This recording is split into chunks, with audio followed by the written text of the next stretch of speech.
So by basing the control on your form on an expression, you can include the results of calculations on your forms. The next thing we're going to take a look at is the command button wizard.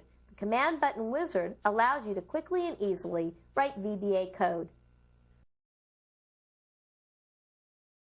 I'm going to return to Design View, and I'm going to make sure that my control wizards are turned on, and I'm going to grab a command button. I'm going to click and drag to place that command button right here in my form header. Notice that the command button wizard launches. I can pick from categories of operations that I want to perform.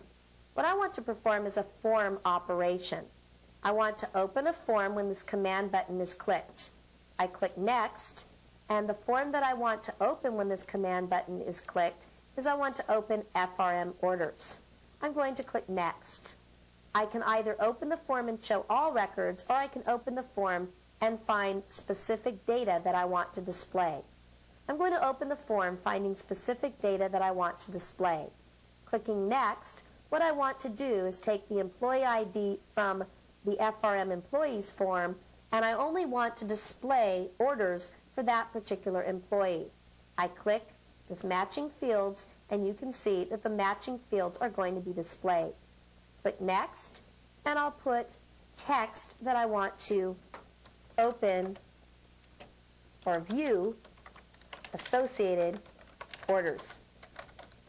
Click Next, and the command button is going to be named CMD View Orders. Let's click Finish and see what happens. Notice that we get a command button. I'm going to go ahead and size the logo, and by the way, I can set properties of the logo so that it doesn't clip it, but rather stretches. Finish and see what happens. Notice that we get a command button. I'm going to go ahead and size the logo, and by the way, I can set properties of the logo so that it doesn't clip it, but rather stretches. But what I'm going to do is double-click this command button, and we're going to go over to the event properties of the command button, and I'm going to look at the click event by clicking in the on-click event. I'm going to click the build button, and we just wrote this code right here. And in fact, we were just taken to what's called the VBE, or the Visual Basic Environment. The code that we wrote was VBA code. VBA stands for Visual Basic for Applications. Most of the remainder of this training series is devoted to learning about the VBA language. For right now, I'm going to use the taskbar to return to Microsoft Access to our employee form. Now what we're going to do is save the form and run it, and I'm going to click View Associated Orders.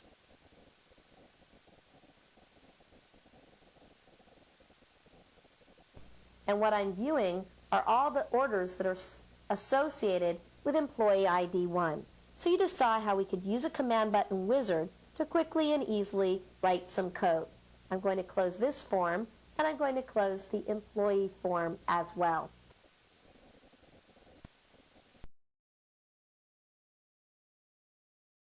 It's quite common that you're going to want to build a form that's based on data from more than one table. Fortunately, this is very easy to accomplish using Access 2000. With forms selected in the objects list, I'm going to create a form using a wizard. I'm going to select that I want to create a form that's based upon some fields from the customers table, some from the orders table, and some from the order details table. From the customers table, I'm going to grab the customer ID, company name, and contact title. From the orders table, I'm going to grab the order ID, I'm going to grab the customer ID, the order date, and the ship via and the freight. And from the order details table, I'm going to select all of the fields. Now I'm going to click Next.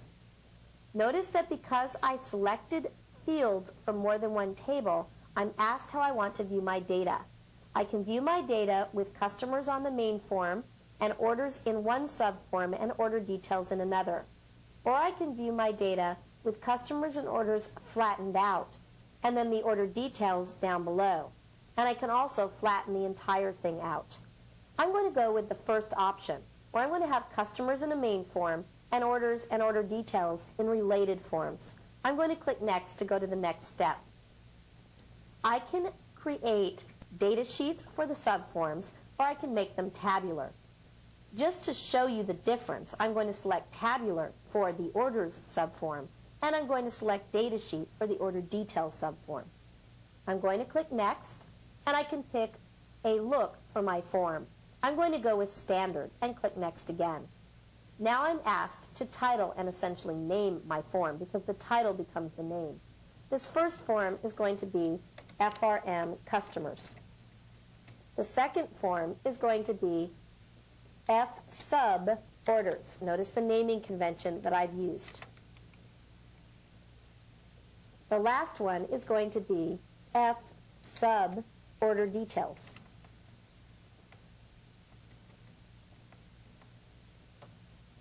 I'm going to go ahead and open the form and view its information. Clicking Finish. My forms are created, and notice that I'm viewing a customer. I'm viewing that customer's 6 orders and the 3 detail items that are associated with the first order. If I go to another customer, I'm viewing that customer's 4 orders and the 2 detail items associated with the selected order. If I select a different order, notice that I see different detail items. Once I've created this form, I can modify it just as I can modify any form. I can go into Design View, and for example, I could say I don't need this label. I could expand the height of the subform a little bit.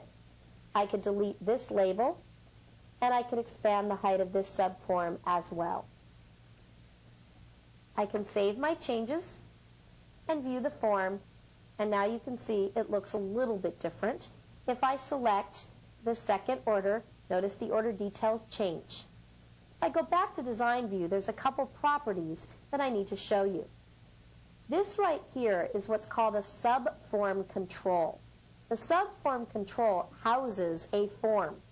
If I bring up the properties of that subform control has some important data properties.